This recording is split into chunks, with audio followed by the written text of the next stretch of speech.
ಮುಂದೆ ಒಂದು ಆಕೆಯ ರೂಪಲಾವಣ್ಯವನ್ನು ವರ್ಣಿಸುವುದಕ್ಕೆ ಪ್ರಾರಂಭಿಸಿದ್ರು. ಸರಿ, ಮನದಲ್ಲಿ ಒಂದು ನಿರ್ಧಾರವನ್ನು ಮಾಡಿಕೊಂಡೆ. ಏನದು? ಆಕೆಯನ್ನೇ ಮದುವೆಯಾಗಬೇಕು ಎಂಬುದಾಗಿ. ಹೌದೇ? ಮುಂದೆ ಸಂಧಾನ ಮಾಡುವುದಕ್ಕಾಗಿಯೇ ನಮ್ಮವನಾದಂತಹ ಸುಗ್ರೀವನನ್ನು ಕಳುಹಿಸಿಕೊಟ್ಟೆ. ಸಂಧಾನ ಮಾಡುವುದಕ್ಕಾಗಿಯೇ ಹೋದವ ಸಂಧಾನ ಮಾಡಿದನ? ಎಲ್ಲಿಂದ? ಮತ್ತೆ ಸಂಧಾನವನ್ನು ಧಿಕ್ಕರಿಸಿದ. ಮದುವೆ ಆಸೆ ಬಿಟ್ಟೆ. ಮತ್ತೆ ಆ ಬಳಿಕ ಧೂಮ್ರಾಕ್ಷರನ್ನು ಕಳುಹಿಸಿಕೊಟ್ಟೆ. ಯಾಕೆ ಪ್ರಭು? ತಂದನಿ. ಎಲ್ಲಿಂದ? ಮತ್ತೆ ಭೂಂಕಾರದಿಂದ ಸುತ್ತೇ ಧೂಮ್ರಾಕ್ಷ ಅಳಿದಲ್ಲಿಗೆ ಮುಗಿಯಿತ. ಮತ್ತೆ ಬಳಿಕ ಚಂಡಾಮುಂಡರನ್ನು ಕಳುಹಿಸಿಕೊಟ್ಟೆ. ಪರಿಣಾಮ ಚೆಂಡಾಡಿದಂತೆ ಶಿವ ಶಿವ ಚಂಡಮುಂಡರನ್ನು ಕಳೆದುಕೊಂಡೆಯ ಪ್ರಭು. ಚುಂಬನ ಸಂಗ್ರಹ ಎಷ್ಟುತ್ತ ಇವತ್ತು ನೋಡ್ಬೇಕು ಅಲ್ವಾ? ಚಂಡಮುಂಡ ವಧೆ ಆದ್ಮೇಲೆ ಇಷ್ಟು ಜನ ಇದ್ದಾರಲ್ಲ. ಏನು ಪ್ರಭು ಸಿದ್ಧತೆ ಮಾಡಿ ಆ ತರುಣಿಯನ್ನು ತರುವುದಕ್ಕಾಗಿ ಮಣಿರಥವನ್ನು ಏರಿದವರಿದ್ದೇನೆ. ಆ ಸಂದರ್ಭದಲ್ಲಿ ನೀನು ಬಂದೆ, ನನ್ನನ್ನು ತಡೆದೆ. ಯಾಕೆ ತಡೆದೆ? ಹೋಗಿ ಸೋಲುವುದಕ್ಕಿಂತ ಸೋಲುವುದು ಯಾಕೆ ಎನ್ನುವುದಾಗಿ ಮೊದಲೇ ವಿಮರ್ಶೆ ಮಾಡುವುದು ಒಳ್ಳೆಯದು.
ನಮ್ಮ ಸೇನೆಯನ್ನು ಸಿದ್ಧತೆ ಮಾಡಿಕೊಂಡು ಒಂದು ತೀರ್ಮಾನಕ್ಕೆ ಹೊರಟು ನಿಂತೆಯ. ಹೋದವರು ಬರದೇ ಇದ್ರೆ ಅಂತವರನ್ನು ಮತ್ತೆ 100 ಮಂದಿಯನ್ನು ಸೃಷ್ಟಿಸಬಲ್ಲ. ಚುಂಬ ಹೋಗುವಾಗ 1000 ಸಲ ಆಲೋಚನೆ ಮಾಡಿಬಿಡ್ಬೇಕು ಪ್ರಭು.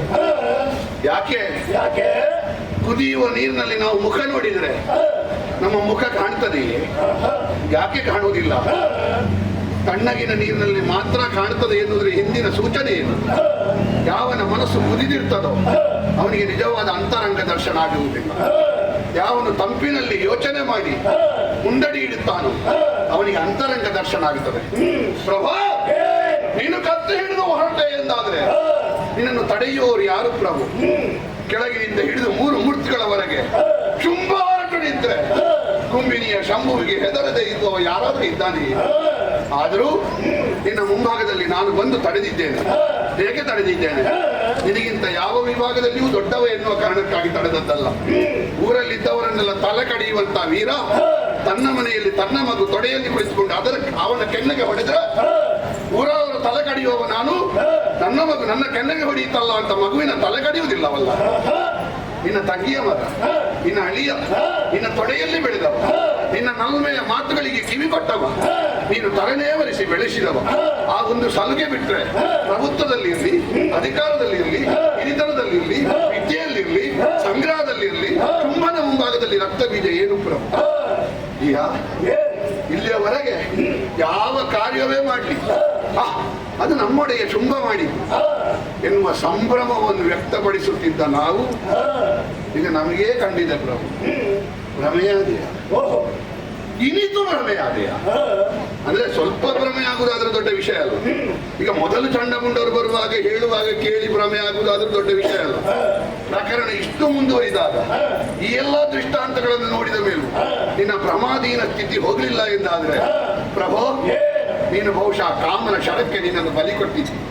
ಲೋಕ ಎಲ್ಲ ಗೆದ್ರೆ ಏನು ಪ್ರಭೋಪ, ಹೊರಗಿನ ವೈರಿಗಳಿಗಿಂತ ಮೊದಲು ನಮ್ಮೊಳಗಿರುವ ವೈರಿಗಳು 6 ಮಂದಿ, ಅದರಲ್ಲಿ ಅಕ್ಕಳೆಯವ ಕಾಮ, ಅವನನ್ನು ಜಯಿಸದೆ 14 ಲೋಕಗಳನ್ನು ಗೆದ್ದಿದ್ದೇನೆ ಎನ್ನುವುದಾಗಿ ಮೀಸೆಯ ಮೇಲೆ ತುಪ್ಪ ಸವರಿ ಏನು ಪ್ರಯೋಜನ ಪ್ರಭು? ಇಂದ್ರನನ್ನು ಗೆದ್ದದ್ದು ದೊಡ್ಡ ವಿಷಯ ಅಲ್ಲ ಪ್ರಭು. ಕೋಣನಾದ ಮಹಿಷನ್ನು ಗೆದ್ದಿದ್ದಾನೆ, ನೀನು ಇಂದ್ರಿಯ ನಿಗ್ರಹ. ಯಾಕೆ ಪ್ರಭು ಆ ಹಿಡಿತವನ್ನು ಸಡಿಲಗೊಳಿಸ್ತಿ ಹೇಳು? ದೈತ್ಯನಾಥ ಇಲ್ಲಿಯವರೆಗೆ ಕೇವಲ ನಾಯಕ ಮಾತ್ರ ಆಗಿ ಉಳಿದವನಲ್ಲ ನೀನು, ಧನುಜೇಶ. ದೇವರು ಅಂದ್ರೆ ಯಾರು ಪ್ರಭು? ದೇವರು ಅವರಿಗೆ ಬೇಕಾಗಿ ಏನಾದರೂ ಮಾಡ್ತಾರೋ? ಭಕ್ತರಿಗೆ ಏನು ಬೇಕು ಅದನ್ನು ಕೊಡುವುದಲ್ವೇ? ಭಕ್ತಾಧೀನಂ ದೈವತಂ. ಹೌದಾದ್ರೆ ದಾನವರ ಬಗ್ಗೆ, ನಿನ್ನ ಭಕ್ತರಂತಿರುವಂತಹ ನಿನ್ನ ಅಧೀನದಲ್ಲಿರುವ ದಾನವರ ಉನ್ನತಿಯ ಬಗ್ಗೆ ಯೋಚಿಸದೆ ನಾನು ಮದುವೆ ಆಗ್ತೇನೆ ಅಂತ ನೀನು ಹೊರಡಬಹುದೇ? ಯಾವುದಕ್ಕೆ ಹೊರಟರೂ ಕೂಡ ನಾನು ಎನ್ನುವ ಭಾವವನ್ನು ಬಿಟ್ಟು ನಾವು ಎನ್ನುವ ಸಮಗ್ರ ಚಿಂತನೆಯಿಂದ ಹೊರಟ್ರೆ ದೈತ್ಯನಾಥನಾಗಿ ನಿನಗೆ ಇದು ಸರಿ ಕಾಣುತ್ತದೆಯೇ? ಬೇಡ ಬೇಡ. ರಕ್ತ ಬೀಜ ಹಾಗೆ ತರುಣಿ ಅನ್ನುವ ರಕ್ತ ಬೀಜ ಬಯಸಿದರಲ್ಲಿ ಏನು ತಪ್ಪು? ಬಯಸಿದ್ದರಲ್ಲಿ ತಪ್ಪಿಲ್ಲ. ತರುಣಿಯೇ ಹೌದಾದ್ರೆ ಬಯಸು ತಪ್ಪು ನಿನ್ನದಲ್ಲ ಪ್ರಭು. ನೀನು ಚಂಡಮುಂಡರ ಮಾತಿಗೆ ಕಿವಿ ಕೊಟ್ಟದ್ದು ತಪ್ಪು, ಹೆಣ್ಣಲ್ಲ.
ಮಾಡುವುದಕ್ಕೆ ಬಂದಳೆ.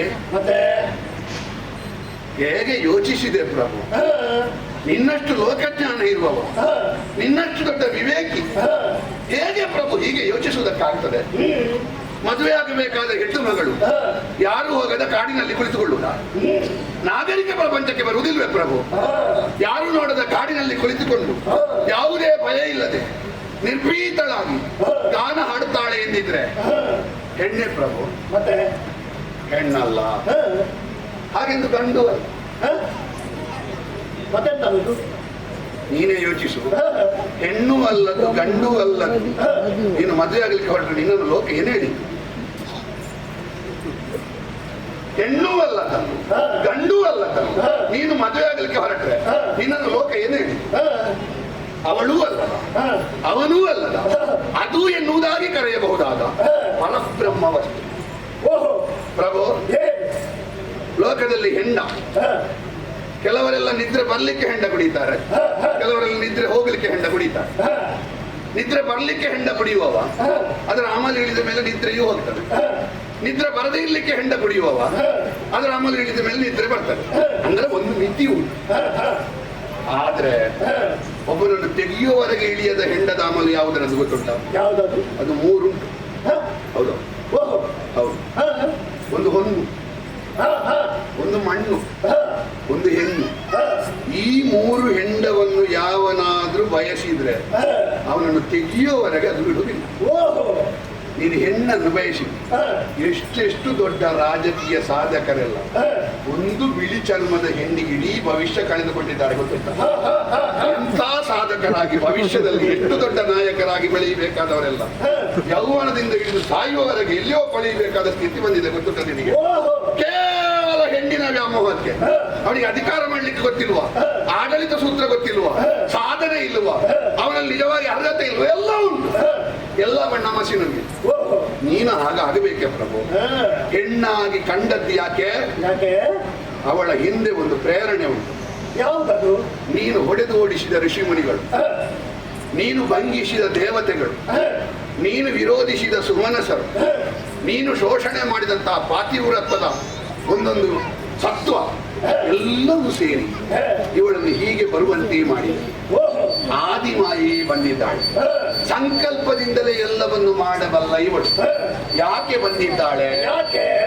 ಅವಳಿಗೆ ಕೂಡದೆ ಬಂದದ್ದಲ್ಲ, ನಿನಗೆ ವರ ಕೊಟ್ಟವ ಅವಳ ಮಗ ಬ್ರಹ್ಮ. ಕಾಮ ಸಂಬಂಧವಾದ ಯುದ್ಧ ಆದ್ರೆ ನಿನಗೆ ಮರಣ, ಕನ್ಯಾ ಜೀವಕೋಶ ಸಮುದ್ರವೆಯಿಂದ ನಿನಗೆ ಮರಣ, ಕನ್ಯೆಯಾಗಿದ್ದುಕೊಂಡು ಸೃಷ್ಟಿಶೀಲತೆ ಉಳ್ಳವಳಿಂದ ನಿನಗೆ ಮರಣ, ಯಾವಳು ಅನುಲ್ಲಂಘನೀಯಳೋ ಅವಳಿಂದ ನಿನಗೆ ಮರಣ. ನಾಲ್ಕು ಒಟ್ಟಾಗಿದೆ. ಕಾಮ ಸಂಬಂಧವಾದ ಯುದ್ಧಕ್ಕೆ ಹೊರಟಿದ್ದ ಕನ್ಯಾ ಜೀವಕೋಶ ಸಮುದ್ರವೇ ಇರಬೇಕವಳು. ಕನ್ಯೆಯಾಗಿದ್ದುಕೊಂಡೇ ಚಂಡಿಕೆ ಎನ್ನುವ ರೂಪವನ್ನು ಸೃಷ್ಟಿ ಮಾಡಿದ್ದಾಳೆ. ಯಾರು ಹೋದರೂ ಅವಳನ್ನು ಉಲ್ಲಂಘಿಸುವುದಕ್ಕಾಗಲಿಲ್ಲ. ಹಾಗಾಗಿ ಯಾವ ವಿಭಾಗದಿಂದ ನೀನು ಮಾಲೆ ಹಾಕಲಿಕ್ಕೆ ಹೊರಟದ್ದು ನಿನ್ನ ಹೆಂಡತಿ ಆಗುವವರಿಗಲ್ಲ, ನೀನು ಮಾಲೆ ಹಾಕಲಿಕ್ಕೆ ಹೊರಟದ್ದು ಮೃತ್ಯುದೇವತೆ. ಹಾಗಾಗಿ ಸರ್ವೇಶ್ವರಿಯಾದ, ಎಲ್ಲರನ್ನೂ ತನ್ನೊಳಗಿಟ್ಟುಕೊಳ್ಳಬಹುದಾದ ಸಾಮರ್ಥ್ಯ ಇರುವ ಅವಳನ್ನು ಬಯಸಿ ಹೊರಟ ಪರಿಣಾಮದಲ್ಲಿ ಏನೆಲ್ಲ ಆಗಿದೆ? ಅವಳು ಗೋಚರಿಸಿದ್ದೇ ಗೋಚರಿಸಿದ್ದ. ಸುಗ್ರೀವನ ಸ್ಥಿತಿ ಏನಾಗಿದೆ? ಸತ್ತ ಮತ್ತೆ ಬದುಕಿದ. ಧೂಮ್ರಾಕ್ಷ ಹೋದ, ಏನಾಯಿತು? ಯಾವಳ ಕಣ್ಣುಗಳಲ್ಲಿ ನೀನು ಪ್ರೇಮವನ್ನು ಕಾಣುವುದಕ್ಕೆ ಹೋದಿಯೋ ಅವಳ ಕಣ್ಣುಗಳಲ್ಲಿ ಶೃಂಗಾರ ರಸ ಇಲ್ಲ ಪ್ರಭು. ಅವಳ ಕಣ್ಣುಗಳಲ್ಲಿ ನಮ್ಮನ್ನು ಸುಡುವ ಬೆಂಕಿ ಉಂಟು. ಯಾವಳ ಮೈಯಲ್ಲಿ ನೀನು ಸುಖವನ್ನು ಅಪೇಕ್ಷಿಸಿ ಹೊರಟೆಯೋ ಅವಳ ಮೈಯಿಂದ ಬರುವುದು ಸುಖದ ವಾಸನೆ ಅಲ್ಲ ಪ್ರಭು, ಘೋರ ಚಂಡಿಕೆ. ಏನಾದಿ ಯೋಚಿಸು ನೀನು. ಅವಳನ್ನು ಕರೆದುಕೊಂಡು ಇಲ್ಲಿಗೆ ಬಂದ್ರೆ ಇಷ್ಟು ಜನರಲ್ಲಿ ಒಬ್ಬರಾದ್ರೂ ಉಳಿದಾರ? ಒಂದೊಂದು ಚಂಡಿಕೆ ಬಂದ್ರೆ, ಒಮ್ಮೊಮ್ಮೆ ಕಣ್ಣು ಬಿಟ್ರೆ, ಒಮ್ಮೊಮ್ಮೆ ನಗಾಡಿದ್ರೆ, ಒಂದೊಂದು ಹೆಣ ಬೀಳ್ಲಿಕ್ಕಿಲ್ವ? ಇಷ್ಟೆಲ್ಲ ನೀನು ಸಂಪಾದನೆ ಮಾಡಿದ್ದು ನಮ್ಮವರೇ ಹೆಣ ಬೀಳಿಸ್ಲಿಕ್ಕ? ಯೋಚಿಸು, ವಿಮರ್ಶಿಸು, ವಿವೇಚಿಸು. ರಕ್ತಬೀಜ ಆಕೆಯನ್ನು ಹೊಗಳಿದೆ, ಕೊಂಡಾಡಿದೆ. ಸರಿ, ನಿನ್ನ ಅಭಿಪ್ರಾಯ ಅದನ್ನು ತಿಳಿಸು ಪ್ರಭು. ಆ ಅಭಿಪ್ರಾಯಕ್ಕೊಂದು ಮನ್ನಣೆ ಉಂಟು ಎಂದಾದ್ರೆ ನನ್ನ ಅಭಿಪ್ರಾಯ ಅಲ್ಲ, ಇಡೀ ದಾನವ ಕುಲದ ಮುಖವಾಣಿಯಾಗಿ ಬಿಡು.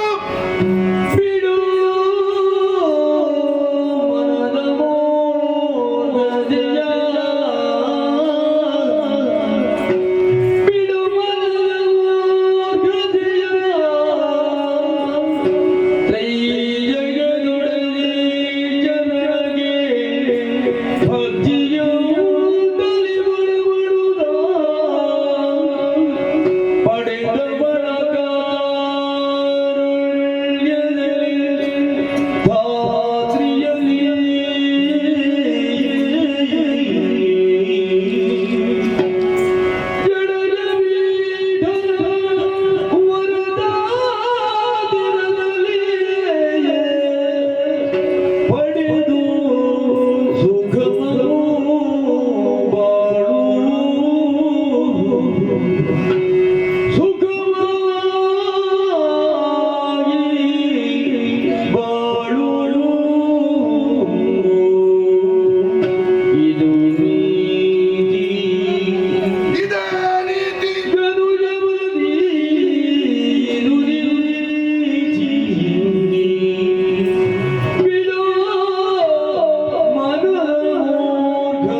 ಎಷ್ಟು ದೊಡ್ಡ ಬಟ್ಟೆ ಹೊಲಿದಿದ್ದಾನೆ ಎನ್ನುವುದರಿಂದ ಅವನ ಕೌಶಲ ನಿರ್ಣಯ ಆಗುವುದಲ್ಲ ಪ್ರಭು.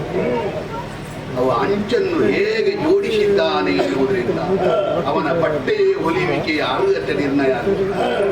ಇಷ್ಟು ಒಳ್ಳೆಯ ಬದುಕಿನ ಬಟ್ಟೆಯನ್ನು ಬಾಡಿ ಕೊನೆಗಾಗುವಾಗ ವಿರಾಮಕ್ಕೆ ಅಂಚನ್ನು ಹರಿದು ಹಾಕ್ತೀಯ ಪ್ರಭು.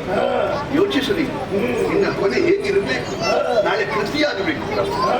ಯಾವನು ಶ್ರೀಮಂತನೋ ಅವನಿಗೆ ಹಸಿವೆ ಆಗುವಾಗ ಅನ್ನ ಬರುವುದು, ಯಾವನು ಬಡವನೋ ಅವನಿಗೆ ಅನ್ನ ಸಿಕ್ಕುವಾಗ ಹಸಿವೆ ಆಗುವುದು. ಅನ್ನ ಸಿಕ್ಕುವಾಗ ಹಸಿವೆ ಆಗುವ ಸ್ಥಿತಿಯಲ್ಲಿದ್ದ ನಾವು ಯಾರು ಉಣ್ಣಬೇಕು ಯಾರು ಉಣ್ಣಬಾರದು ಅಂತ ನಿಯಂತ್ರಿಸುವಷ್ಟು ಮಟ್ಟಕ್ಕೆ ಬಂದಿದ್ದೇವೆ ಅಂತಾದ್ರೆ ಒಬ್ಬನೇ ಒಬ್ಬ ದಾನವನ ಸಾಧನೆ ಇಲ್ಲ, ಪೂರ್ತಿ ನಿನ್ನದೇ ಸಾಧನೆ. ಇಷ್ಟು ವರ್ಷ 10,000 ವರ್ಷದ ತಪಸ್ಸು, ಅದು ದಿವ್ಯ ವರ್ಷ. ದೇವತೆಗಳ ಲೆಕ್ಕದಲ್ಲಿ 10,000, ನಮ್ಮ ಲೆಕ್ಕದಲ್ಲಿ ಲಕ್ಷ ಲಕ್ಷ ವರ್ಷ ತಪಸ್ಸು ಮಾಡಿದ ಫಲ ಅವಳು ಹೆಣ್ಣಿಗೆ ಕಳೆದುಕೊಳ್ತೀಯ. ನಮ್ಮ ವಿರೋಧಿ ಇಷ್ಟೆಲ್ಲ ಮಾಡ್ತಿದ್ರೆ ಅವನ ಜುಟ್ಟು ಹಿಡಿದು ತಲೆ ಕಡಿಯಬಹುದು. ನಮ್ಮವರಿಂದಲೇ ಹೀಗಾಗುವುದಾದ್ರೆ ನಮಗೆ ವಿರೋಧಿಸುವುದಕ್ಕೆ ಒಂದೇ ಇರುವುದು ಪ್ರಭು, ಒಂದು ದೊಡ್ಡ ಕಣ್ಣೀರು ಮಾತ್ರ. ಪ್ರಪಂಚದಲ್ಲಿ ಶ್ರೀಮಂತಿಕೆ ಮತ್ತು ದ್ವೇಷ ಕಾಣದ ಹಾಗೆ ಇರಬಹುದು. ತುಂಬ ಇದ್ದವನು ನನ್ನಲ್ಲಿ ಏನು ಇಲ್ಲ ಅಂತ ಹೇಳಿದ್ರೆ ಗೊತ್ತಾಗುದಿಲ್ಲ, ತುಂಬಾ ದ್ವೇಷ ಇದ್ದವನು ಪ್ರೀತಿಯಿಂದ ನಮಸ್ಕಾರ ಮಾಡಿದ್ರೆ ಗೊತ್ತಾಗುದಿಲ್ಲ. ಆದ್ರೆ ಪ್ರೀತಿ ಮತ್ತು ಬಡತನವನ್ನು ಅಡಗಿಸಿಡ್ಲಿಕ್ಕೆ ಆಗುವುದಿಲ್ಲ ಪ್ರಭು. ದಾನವರ ಮೇಲಿನ ಪ್ರೀತಿಯನ್ನು ಹೇಗೆ ಅಡಗಿಸಿಟ್ಟುಕೊಳ್ತೀನಿ? ಚಂಡಮುಂಡರು ಸಾಯುವಾಗ ಕ್ರೋಧವಶ ದೇವಿಗೆ ಆದ ದುಃಖದ ಒಂದು ಪಾಲು ನಿನಗಾಗ್ಲಿಲ್ವೇ? ಚಂಡಮುಂಡರನ್ನು ನಿನ್ನ ಮಕ್ಕಳಂತೆ ನೋಡಿಕೊಂಡವನಲ್ವೇ? ಧೂಮ್ರಾಕ್ಷ ಸಾಯುವಾಗ ಅವನ ತಂಗಿಯಾದ ಧೂಮ್ರಲೋಚನೆಗಾದಂತಹ ದುಃಖದ ಒಂದು ಪಾಲು ನಿನಗಾಗ್ಲಿಲ್ವೇ? ಕೋಟಿ ದೈತ್ಯರು ಸಾಯುವಾಗ ಒಮ್ಮೆಯೂ ಹೃದಯ ತಳಮಳಿಸಲಿಲ್ವೇ? ತ್ರೈ ಜಗದೊಡತಿ ಬಂದಿದ್ದಾಳೆ. ಜಡಜ ಪೀಠನ ವರದ ತೆರದಿ ಅಂತ ಹೇಳಿದ್ರೆ ಕೊಟ್ಟದ್ದೆಲ್ಲ ವರ ಆಗ್ತದೆ ಅಂತ ಇಲ್ಲ. ಯಾಕೆ? ಉಪಯೋಗಿಸುವುದರಲ್ಲಿರು. ನಿನಗೊಂದು ಸಣ್ಣ ಉದಾಹರಣೆ ಹೇಳ್ತೇನೆ. ನಿನಗೂ ನಿಶುಂಭನಿಗೆ ಒಂದೇ ಅಲ್ವಾ ವರ? ಸುರರನ್ನು, ಗಂಧರ್ವರನ್ನು, ಕಿನ್ನರರನ್ನು ಎಲ್ಲರನ್ನು ಗೆಲ್ಲುವ ವರ ಹೌದಾ ಅಲ್ವಾ? ನಿಶುಂಭ ಇಂದ್ರನಲ್ಲಿ ಸೋತನ ಗೆದ್ದ? ಹೇಗೆ ಸೋತ ಪ್ರಭು? ನಾವು ಈ ಪಡೆದುಕೊಂಡ ವರದಲ್ಲಿರುವುದಲ್ಲ, ವರವನ್ನು ಉಪಯೋಗಿಸುವುದರಲ್ಲಿರು. ಇಂದ್ರನ ವಜ್ರಾಯುಧಕ್ಕೆ ನಿಶುಂಭ ಮೂರ್ಛಾಗತನಾಗಿ ಬಿದ್ದಿದ್ದಾನೆ ಅಂದ್ರೆ ವರ ಎನ್ನುವುದು ಉಣ್ಣುವ ವಸ್ತುವಿನ ಹಾಗೆ. ಲೆಕ್ಕದಲ್ಲಿ ಉಂಡ್ರೆ ಅದು ಆರೋಗ್ಯಕ್ಕೆ ಒಳ್ಳೆಯದು, ಲೆಕ್ಕ ತಪ್ಪಿದ್ರೆ ಅದೇ ವಿಷ. ವರವನ್ನು ದುರುಪಯೋಗ ಪಡಿಸಿಕೊಳ್ಳಿಕ್ಕೆ ಹೊರಟ್ರೆ ಅದನ್ನೇ ವಿಷವಾಗಿ ಪರಿವರ್ತಿಸುವಂತಹ ಸಂಕಲ್ಪ ಶಕ್ತಿ ಇರುವವಳು ಬಂದಿದ್ದಾಳೆ. ಸಿಕ್ಕಿದ ಅನ್ನವನ್ನು ಪ್ರಸಾದ, ವರವನ್ನು ಪ್ರಸಾದ ಅಂತ ನೀನು ಭಾವಿಸಬೇಕಾದ್ರೆ, ಬ್ರಹ್ಮನಾದ್ರೂ ಆ ವರವನ್ನು ಪ್ರಸಾದ ಎನ್ನುವ ಭಾವದಿಂದ ಅನುಗ್ರಹಿಸಬೇಕಾದ್ರೆ ನೀನು ಬ್ರಹ್ಮನ ತಾಯಿಗೆ ಗೌರವ ಕೊಡಬೇಡಬೇಕು ಪ್ರಭು. ಬ್ರಹ್ಮನ ತಾಯಿಯನ್ನು ವಿರೋಧಿಸುವುದಕ್ಕೆ ಬ್ರಹ್ಮನ ವರ ಎಷ್ಟು ಸಾಕಾದೀತು. ಹಾಗಾಗಿ ಕತ್ತಿ ಹಿಡಿದು ಹೋರಾಡ್ತೇನೆ, ಹಾಗೆ ಮಾಡ್ತೇನೆ, ಹೀಗೆ ಮಾಡ್ತೇನೆ ಎನ್ನುವುದಾಗಿ ಹೊರಟಂತ ನೀನು ಸ್ವಾಭಿಮಾನ ಅಂತ ಭಾವಿಸಿದ ಈ ದುರಭಿಮಾನವನ್ನು ಬದಿಗಿಡು. ಒಂದೇ ಕೆಲ ವ್ಯತ್ಯಾಸ. ಸ್ವಾಭಿಮಾನ ಅಂತ ಭಾವಿಸುವುದು ಅದು ದುರಭಿಮಾನ, ಕೆಲವರು ಶೃಂಗಾರ ಅಂತ ಮಾತಾಡೋದು ಅದು ಅಶ್ಲೀಲ. ಒಂದು ಕೆಲ ವ್ಯತ್ಯಾಸ ಇರುವುದು. ಈಗ ನೀನು ಹೊರಟದ್ದು ಹಾಗೆ. ನಿನಗಿಂತ ಸಣ್ಣ ಚಂಡಮುಂಡರಲ್ಲಿ ಸಂಧಾನ ಮಾಡಿ ಕೊಡ್ತೀವಿ ಪ್ರಭು. ಚಂಡಮುಂಡರನ್ನು ಕೊಂದ ಇವಳಲ್ಲಿ ಯಾಕೆ ದೊಡ್ಡವರನ್ನು ಒಪ್ಪಿಕೋ, ಕತ್ತಿಯನ್ನು ಕೆಳಗಿಡು ಪ್ರಭು. ತಾಯಿಯಾದಂತಹ ದೇವಿಗೆ ಕೈ ಮುಗಿಯಿತಿ ಎಂದಾದ್ರೆ, ತಂದೆಯಾದ ಕಶ್ಯಪವರ್ಮನಿಗೆ ಕೈ ಮುಗಿಯಿತಿ ಎಂದಾದ್ರೆ, ಗುರುಗಳಾದ ಶುಕ್ರಾಚಾರ್ಯರಿಗೆ ಕೈ ಮುಗಿಯಿತಿ ಎಂದಾದ್ರೆ, ದೇವರಾದ ಬ್ರಹ್ಮನಿಗೆ ಕೈ ಮುಗಿಯಿತಿ ಎಂದಾದ್ರೆ, ಈ 4 ಜನರು ಒಟ್ಟಾಗಿ ಇವಳಲ್ಲಿದ್ದಾರೆ, ಇವಳಿಗೆ ಕೈ ಮುಗಿ.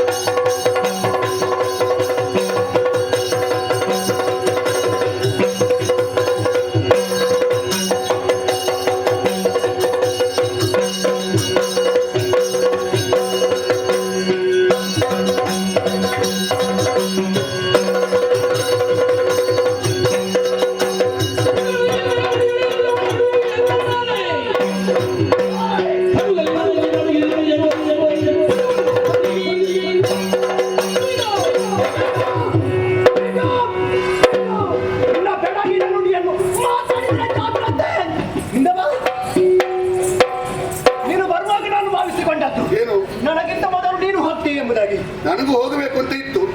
ಹಾಗೆಲ್ಲ ಬೇಗ ಹೋಗುದು ಹೇಗೆ ಇಷ್ಟು ಸಭೆ ನೋಡಿದ ಮೇಲೆ? ಓಹೋ, ಇಲ್ಲಿ ಬಂದು ನಿನ್ನ ಬೇರೆ ಹಾಗೆ ಆದಿ ಮಾಯೆ ಮತ್ತೆಂತದ್ದು? ಆದಿಮಾಯ ಮಾತ್ರ ಮತ್ತೆಂತದಿಲ್ಲ ಆದಿಮಾಯ ಇನ್ನು ನಿನ್ನಿಂದ ಕಲಿ ನಾನು ತಿಳಿಬೇಕಲ್ವಾ? ನೆನಪು ಮಾಡಿ ಇದುವರೆಗೆ ನೀನು ಎಲ್ಲಿದ್ದೆ? ಇಷ್ಟೆಲ್ಲ ಜನರು ಹೋಗ್ಬೋದು, ನೀನೆಲ್ಲಿದ್ದೆ? ಸಭೆಯಲ್ಲಿ ಹೌದಾ? ಮೊದಲೇ ಬರ್ಬೇಕು ಇದನ್ನೆಲ್ಲ ಹೇಳಿದ್ರೆ ನೀನು ಅವಕಾಶ ಕೊಡಬೇಕಲ್ಲ. ಸುಗ್ರೀವ ನೀತಿ ಹೇಳಿ ಒಂದು ಸೂಜಿ ಅಂತ ಅವಕಾಶ ಕೊಡೋದು ನಿನಗೆ ಅವಕಾಶ ಸತ್ತದ್ದು ನಾವು ನೋಡುವಾಗ ಚಂಡಮುಂಡರನ್ನು ಕರೆದಾಗಿದೆ. ನಿನಗೆ ಚಂಡಮುಂಡರು ನಿನ್ನಲ್ಲಿಗೆ ಬಂದಿದ್ದಾರೆ, ನೀವು ಅಲ್ಲಿಗೆ ಅವಕಾಶವಿಲ್ಲ. ಅವರನ್ನು ಖಂಡಿಸಬರ್ತದೆ ನಾನೇ. ನನ್ನ ಮಾತನ್ನು ಕೇಳುವಾಗಲೇ ಒಂದು ಎಡ ಸಿಗಬೇಡುವ, ಈಗ ಹೊರಡುವಾಗ ಒಂದು ಎಡ ಸಿಗಿ, ಎಲ್ಲರೂ ಎದ್ದೇಳಿ ಹೊರಡುವ ಅಂತ ಹೇಳಿದ್ಯಲ್ಲ, ಹಾಗೆ ನಾನು ಎದ್ದು ನಿನಗೊಂದು ಮಾತಾಡುವುದಕ್ಕೆ ಒಂದು ಅವಕಾಶ ಸಿಕ್ಕಿದೆ. ಈಗ ಮಾತಾಡಿದರೆ ಇನ್ನು ಮಾತಾಡ್ಲಿಕ್ಕಿಲ್ಲ ನೀನು. ಯಾಕೆ ಬಲ್ಲೆ? ನೀನಂತದ್ದು ಆದಿಮಾಯೆ, ಮತ್ತೊಂದಿಲ್ಲ ಕಾಲದಲ್ಲಿ ಆಕೆಯನ್ನು ಸೋಲಿಸಿ ಎಳೆ ತರುವಂತಹ ಸಂದರ್ಭದಲ್ಲಿ ನೀನು ಬಂದೆ. ಏನಾದ್ರೂ ನನಗೆ ಪ್ರಯೋಜನ ಆಗಿತ್ತು ಎಂಬುದಾಗಿ ನಾನು ಭಾವಿಸಿಕೊಂಡೆ. ದೊಡ್ಡ ಪ್ರಯೋಜನ ಬೇಕಾ? ಯಾರೆಲ್ಲ ಹೋಗಿದ್ದಾರೆ ಅವರಿಂದ ನನಗೆ ಪ್ರಯೋಜನ ಆಗಿದೆ, ಅವರೆಲ್ಲ ಸತ್ತದ್ದು ಇದರಿಂದ ಪ್ರಯೋಜನ ಆಗ್ತದೆ. ನಿನ್ನಿಂದ ಅಲ್ವಾ? ನನ್ನಿಂದ ಅಂತಲ್ಲ, ನಾನು ಹೇಳಿದ ಮಾತಿಗೆ ನೀನು ಕೊನೆಗೆ ಆಡಿದ ಮಾತೇನು? ಬಿಡು ಮನದ ಮೂರ್ಖತೆ. ಆದ್ರೆ ನಾನು ಮೂರ್ಖ ಅಂತ ಭಾವಿಸಿದ್ದೆ. ಮತ್ತಂತದ್ದು ಮೂರ್ಖ ಆದ್ರೆ ಹೇಳಿ ಪ್ರಯೋಜನ ಇಲ್ಲ. ಇಲ್ಲಿವರೆಗೆ ವಿವೇಕಿಯಾಗಿದ್ದುಕೊಂಡು ಅದು ಬೇಡ ನಿನಗೆ ಅಂತ. ಗರ್ಭಗುಡಿಯಲ್ಲಿ ಅಶುಚಿ ಬೇಡ, ನೀನು ಗರ್ಭಗುಡಿ ಇದ್ದ ಹಾಗೆ ಶುದ್ಧ ಇದ್ದವ. ಮೂರ್ಖತನ ಎನ್ನುವ ಹೊಲಸು ಬೇಡ. ಕಡುಗಲಿತನದಿಂದಲೇ ಕೊಡವಿ ಮೂರನ್ನು ನಡೆಸಿದವನು ನಾನು. ಅಂತವರಲ್ಲಿ ಸಮಸ್ಯೆ ಆಗುದು. ಬರೇ ಕಲಿತನ ಆದ್ರೆ ಸಮಸ್ಯೆ ಆಗುದಿಲ್ಲ, ಬರೇ ಸಿಹಿ ಆದ್ರೆ ಸಮಸ್ಯೆ ಆಗುದಿಲ್ಲ, ಕಡು ಸಿಹಿ ಆದ್ರೆ ಸಮಸ್ಯೆ ಆಗುದಿಲ್ಲ, ಬರೇ ಕಹಿ ಆದ್ರೆ ಸಮಸ್ಯೆ ಆಗುದಿಲ್ಲ, ಕಡು ಕಹಿ ಆದ್ರೆ ಸಮಸ್ಯೆ ಆಗುದಿಲ್ಲ. ಆ ಸಚ್ಚಿಗೆ ಕೊಡಪಡು ನೀನು. ನಿನ್ನ ನಾಲಿಗೆ ಕತ್ತರಿಸ್ತೇನೆ ಈಗ. ಮತ್ತಂತದು ನನ್ನ ನಾಲಿಗೆ ಕತ್ತರಿಸುವುದು ದೊಡ್ಡ ವಿಷಯ ಅಲ್ಲ, ಅವಳಿಗೆ ಕೈ ಮುಗಿದು ನನ್ನ ನಾಲಿಗೆ ಕತ್ತರಿಸಿದ ತೊಂದರೆ. ಆ ಸತ್ತಿಗೆ ನಾನು ಕೊಡಲ ಕೈ ಮುಗಿಯುವುದಿಲ್ಲ. ಮೂರು ಲೋಕದಲ್ಲಿ ಗೆದ್ದವ ನಾನು, ಮೂರು ಲೋಕವನ್ನು ನಡುಗಿಸಿದವ ನಾನು. ಅಂತದ್ರಲ್ಲಿ ಆ ಬಡ ಹುಡುಗಿಗೆ ಕೈ ಮುಗಿಬೇಕು ನಾನು. ಅಂದ್ರೆ ಅವಳು ಮೂರು ಲೋಕಕ್ಕಿಂತ ಹೊರಗಿದ್ದಾಳ. ಈಗ ಮೂರು ಲೋಕವನ್ನು ನಡುಗಿಸಿದ್ದು ನೀನು ಅಂತಾದ್ರೆ ಅವಳು ಮೂರು ಲೋಕದ ಒಳಗೆ ಇಲ್ವೋ? ಮತ್ತು ನಿನ್ನನ್ನು ಪಂಥಾಹ್ವಾನದಿಂದ ಕರೀತಾಳೆ ಅಂದ್ರೆ ಅರ್ಥ ಎಂತದ್ದು? ಮೂರು ಲೋಕ ನಡುಗಿದ್ರು ಅವಳು ನಡುಗಲಿಲ್ಲ ಅಂತ ಅರ್ಥ. ಅಂದ್ರೆ ಮೂರು ಲೋಕದ ಹೊರಗಿದ್ದಾಳೆ, ಅಥವಾ ಮೂರು ಲೋಕವೇ ಅವಳ ಒಳಗೆ ಉಂಟು. ಭಯಪಟ್ಟೆ ಕೇಳುವಾಗ ರಣ ಹೇಡಿಯಾಗಿ ನನ್ನ ಮುಂದೆ ವರ್ತಿಸಿದೆಯಾ? ನನ್ನ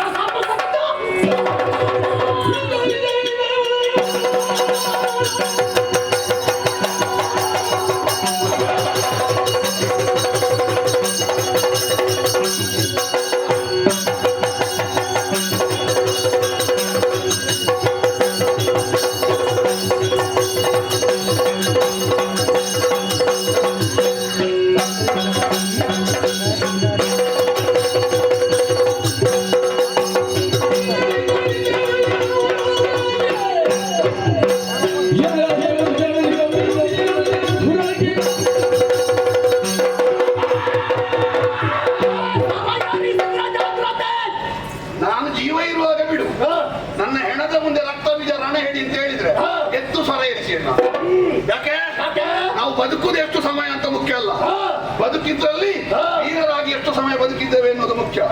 ಹಾಗಾಗಿಯೇ ಈ ಪ್ರಪಂಚದಲ್ಲಿ ರಕ್ತ ಬೀಜನಿಗೆ ರಣಹೇಡಿ ಎನ್ನಿಸಿಕೊಂಡು 1000 ವರ್ಷ ಬದುಕು